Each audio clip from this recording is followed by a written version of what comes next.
Welcome to another extraordinary vacation tour. Our family of 5 stayed in the smallest stateroom we ever have, so in this quick video, I'm going to give you a tour of the Boardwalk Balcony, show you the pros and cons of staying in a Boardwalk Balcony, and how I organized our family of 5 in our stateroom.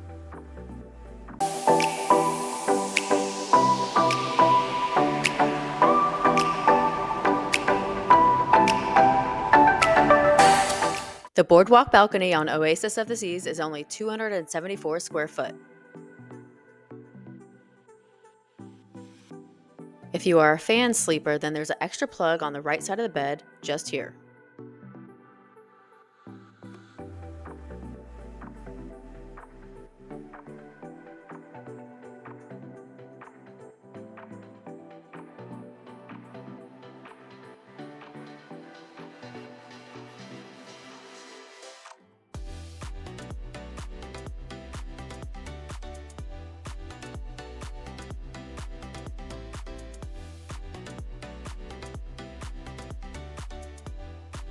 Our stateroom happened to be a 5+ room, which allowed us to have a Pullman bed.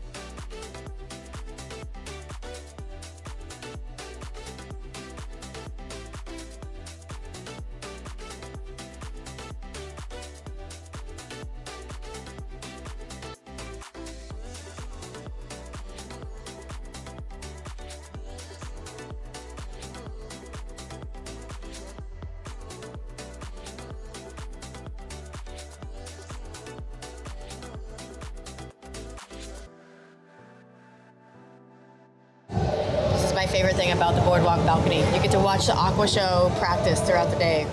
Let's talk about the pros and cons real quick before I get into how I organized our room. But first, planning your first Royal Caribbean cruise, I've got you covered. My digital hyperlinked guide has everything you need to know, from first-time sailor tips to a complete restaurant guide and ship breakdowns. No more endless searching, just click and go. Make your cruise stress-free and amazing. Grab your guide now and use code YouTube for a special discount. Be sure to check out my port guides to help you explore every destination like a pro. First, the pros. You absolutely love watching the Aqua Theater shows. The Aqua 80 show is absolutely the coolest show I've ever seen on Oasis-class ships. I highly suggest it. If looking at the ocean makes you sick, but you still want a balcony, this is a great option. And it's a more affordable balcony on any ship. You get to see all the activities on the boardwalk, and you get to see my favorite part of the ship, the aft. Now for the cons. Yes, you will hear the aqua show, and sometimes it plays late into the evening. The last showing is at 10:30. However, they don't do it every night. There isn't a lot of privacy with these balconies. You can actually see into the other people's rooms right across from you.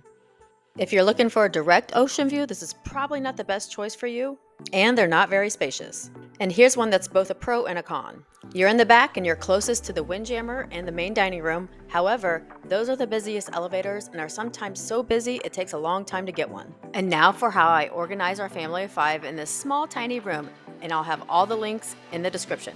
First, all suitcases go underneath the bed. We had 4 and they fit perfectly. You may even be able to fit a stroller under here. I bring a pop-up hamper to organize all our dirty clothes throughout the week. Since the walls are metal, I use these hooks to hang up everything. But you can't just buy any hooks because they'll slide down the wall, so I've linked the ones you need below. I hang up towels, wet swimsuits, anything that can go on a hook, it's going there because my goal is to keep everything off the floor.